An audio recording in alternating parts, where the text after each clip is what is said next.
This is my reflective assignment for my rhetoric and composition class, 1302 class.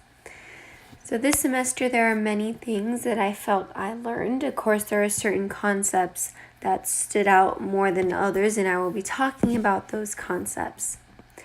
So the first big concept was, of course, rhetoric, which we touched on in 1301, but I felt like we delved deeper into it in 1302, and I felt like I came to understand rhetoric in a better way. Last semester, I learned that it includes many different things like ethos, pathos, logos, and kairos, lexis, all these other elements. But the biggest thing I learned about rhetoric this semester was the element of audience. This was something that we didn't really talk about in 1301. For example, our remix projects. Last semester, while doing our remix projects, our professor didn't include audience. All he told us was to reiterate our research arguments into a video or in a visual way, and then also a blueprint. But you, when giving our remix assignments, told us to cater each different remix for a different audience. And I thought that really helped me and pushed me to think about my remix in a new way and just helped me find ideas for my remix.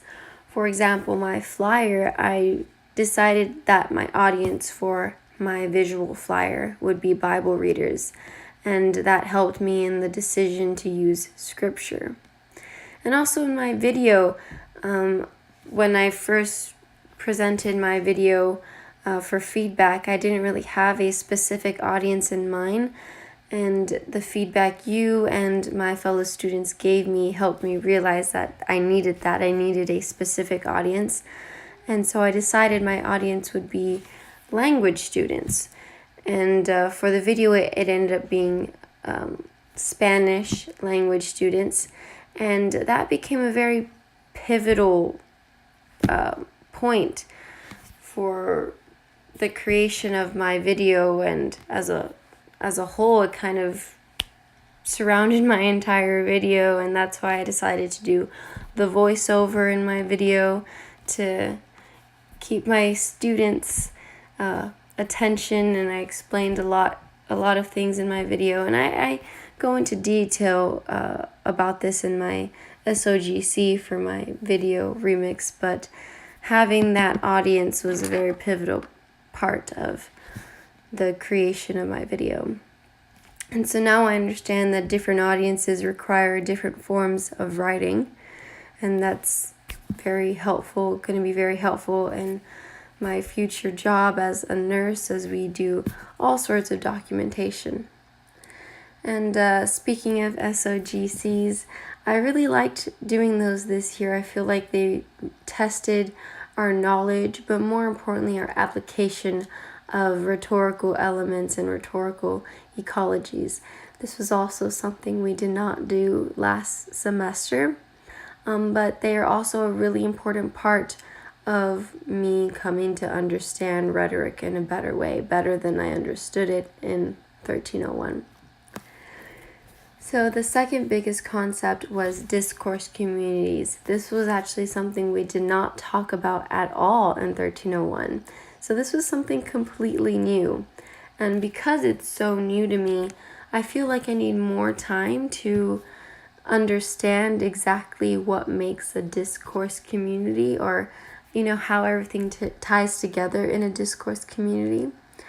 I do know that there are specific parts to them, like values, actions, jargon, or certain language that a discourse community will use. But sometimes it's difficult for me to see how all of these different parts connect, how they relate to one another, even cause one another.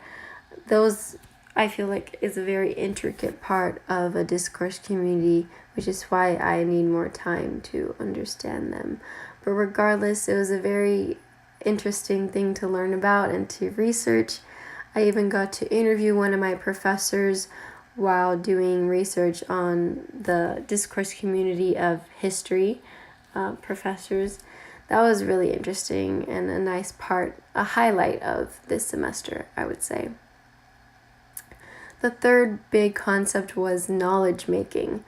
And this was actually something we didn't talk a lot about in class, but even though we didn't, it still stood out to me. It stood out to me in one of our readings titled Rhetoric, Making Sense of Human Interaction and Meaning Making. That was by Doug Downs. And there it brings out that rhetorical interactions always make new knowledge. And thinking back, my professor from last semester actually did talk about it. He would stress the thought of synthesizing. He would tell us that we needed to synthesize. But that's all he would really say. And I didn't know what he meant by that. I didn't know what it entailed to synthesize until this semester, where we read another article titled Argument as Conversation by Stuart Green. And there I really liked the discussion we had in class about the reading, the example of the person who walks into the parlor and enters a conversation late. But the person listens to the conversation, kind of gets the feel for what's being talked about, and then jumps into the conversation with his own ideas. So that example really helped me understand what synthesizing meant, and now I know what it entails to synthesize and to knowledge make. That played a big part in my research argument. I talk more about it in my SOGC, but I felt like that example of the person who walks into the parlor was the perfect way of describing a research argument. First, you need to, do your research, find out what the conversation is happening in that certain discourse community, and then you're able to jump into the conversation and give your own knowledge and make new knowledge. So I felt like that was a really big part of this semester, because my research argument was a big assignment I had to accomplish this semester, and knowing how to knowledge make was a very important part to accomplishing that assignment. But I would say the biggest part of this semester was the idea of collaboration between both my classmates and with you as the professor. This played a big part in my multimodal map. I actually got the idea of how to do my map through my classmates and by doing assignment we did in class. Also, my video, it wasn't until I got my feedback from you and from my classmates until I knew exactly how to go about doing my video. So that collaboration played a big part in a lot of my assignments, and feedback was actually the main thing we did in class. We didn't work on our projects, we talked about our projects. That's what we did in class, and I really like that idea, and I really enjoy talking to my classmates. I mainly talked to Juan and Adam, but we really supported one another and gave each other ideas, tips. They kept me on track, really. We kept each other on track on our assignments. So I love that collaborative part of this semester and of this class. But I came to realize that collaboration is a big part of not only this college class, but all of my other college classes, and really as ECHS, the high school I attend, as a whole. I think collaboration is a big part of the early college high school community. We are always helping each other out. A big example is in our history class, when we have to study for exams, because we all know each other and our school is so small. We're such like a tight-knit family, I could say. In order to study for history exams, we make Google Docs. And we have practically everyone in our grade on that Google Doc working together, writing definitions for different people, events, organizations, basically, a study guide for our history exam. And that is just so helpful. It's what's gotten me through my college classes. And I now realize the importance of collaboration and how important that will continue to be in my future as a nurse. Because when you're a nurse, you're not just a single nurse working in a clinic or a hospital. You're working with a team of nurses, and in order to have a functional clinic, a functional hospital, or wherever you're working, you have to have good communication between your fellow nurses. There's caseworkers too. You're also communicating with doctors. You're communicating with patients. And so that's going to be a big part. Collaboration is going to be a big part of my future. So that was it. That was the 4 main concepts, topics I felt like I learned this semester.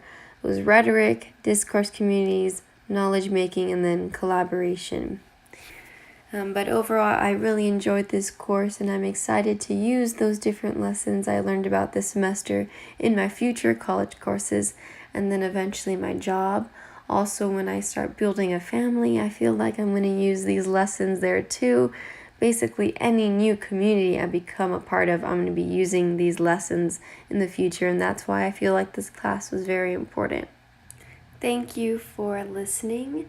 This was my reflective assignment for my Rhetoric and Composition 1302 class.